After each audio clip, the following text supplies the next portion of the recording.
இல்லை ஒரே ஃபோட்டோ மாட்டாங்க அவருக்கு அவங்க லாக் பண்ணுறேன்.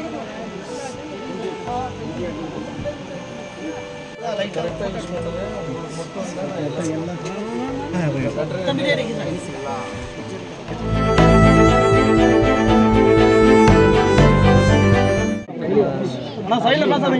ஆக்கினாப்பட்டி கிராமத்தில் பரமேஸ்வரன் செங்கல்பட்டு மாவட்டம் இது. ஸோ பரமேஸ்வரன் வீடு உள்ளே போனாலே ரொம்ப மனசுக்கு ரொம்ப கஷ்டமாக இருக்கும். ஏன்னா வீட்டுக்குள்ளே பார்த்தீங்கன்னா முட்டி போட்டு தான் போகிறோம் அளவுக்கு இருக்குது வீடு. ஸோ இவருக்கு வந்து நான் ஒரு டிராக்டர் கொடுக்குறது எனக்கு ரொம்ப சந்தோஷம். இவருடைய வீடியோ பார்த்தேன் நான். எங்களுக்கு வாழ்வாதாரம் ரொம்ப கஷ்டமாக இருக்குது. 2 பசங்க ஏதாவது உதவி செஞ்சாங்கன்னு கேட்டார்.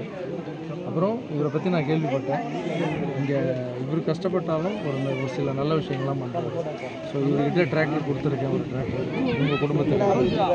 இவர்கிட்ட நான் சொன்னது என்னென்னா, நீங்கள் பயன்படுத்தின அந்த டைம் போக இந்த கிராமத்தில் யாரெல்லாம் வந்து டிராக்டர் கேட்குறாங்களோ ஃப்ரீயாக கொடுக்கணும். ஆனால் அவங்க குடும்பத்துக்கு மட்டும் இல்லை, எந்த இடத்துல போய் நான் டிராக்டர் கொடுத்தாலும் அவங்க குடும்பத்துக்கு மட்டும் இல்லை, அந்த கிராமத்தில் அவங்க பயன்படுத்திக்கிட்டு மற்றவங்க யாருன்னா வந்து கேட்டால் கூட அந்த டிராக்டர் ஃப்ரீயாக கொடுக்கணும். ஏன்னா ஒருத்தருக்கு யூஸ் ஆகுறதுன்றது எல்லாருக்கும் பயன்படுத்தணுன்றது தான் இதோடைய நோக்கம்.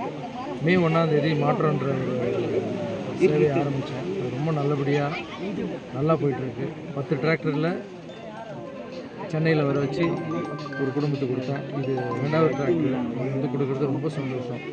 ஸோ எப்போவுமே நான் மாற்றம் என்ற அமைப்பு கீழே ஒரு 5 வாசகம் எழுதியிருப்பேன். மாற்றம் போதுமென்ற எண்ணம், தன்னலமற்ற சேவை, சேவையே கடவுள், வாழ்வோம் வாழ வைப்போம், இதுவே நம்ம தர்மம். போதுன்ற எண்ணம் வந்துச்சுன்னா இந்த வாழ்க்கையில் கஷ்டமே இருக்காது. இந்த உலகத்தில் வேணும்னு நினைக்கிறவங்களுக்கு போதுன்ற எண்ணம் மட்டும் வந்துடுச்சுன்னு வச்சிங்களேன், நிறைய பேர் கஷ்டமே பட மாட்டாங்க.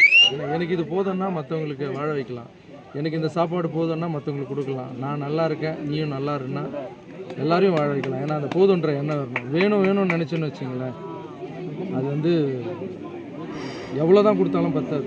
அவங்க சேர்த்துப்பாங்க, தரத்தரால் சேர்த்துப்பாங்க, பேரனுக்கு சேர்த்துப்பாங்க, பிள்ளைக்கு சேர்த்துப்பாங்க, எல்லாருக்கும் சேர்த்து வச்சு கடைசியில் அவங்களே போய் சேர்ந்துருவாங்க. எத்தனை பேர் போய் சேர்ந்துருக்காங்க நம்ம அப்படி பார்த்துருக்கோம்.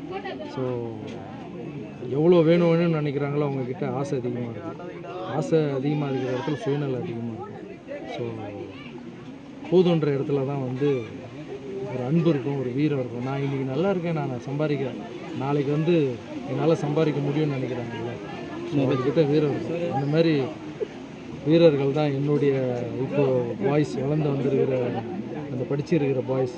ஏன்னா சின்ன வயசில் நான் படிக்க வச்ச பசங்க இப்போது பெரியவங்களாகி அவங்க வந்து சமூகத்துக்கு சேவை பண்ணணும்னு சொல்லுவாங்க. ஸோ அவங்க இப்போ தான் படிச்சுட்டு இருக்காங்க, பார்ட் டைம் ஜாப் பண்ணுறாங்க. ஸோ அவங்கெல்லாம் சேவை பண்ண வராங்க. இந்த நிகழ்ச்சியை பார்த்துட்டு இருக்கவங்க என் கையில் வந்து கொடுக்கணும் இல்லை, அங்கங்கே இருந்து நீங்கள் எல்லாருமே உங்களுடைய சேவையை பண்ணுங்கள். போதும்னு நினைங்க, எல்லாரையும் வாழ வைக்கலாம். தேங்க்யூ. சூப்பர்.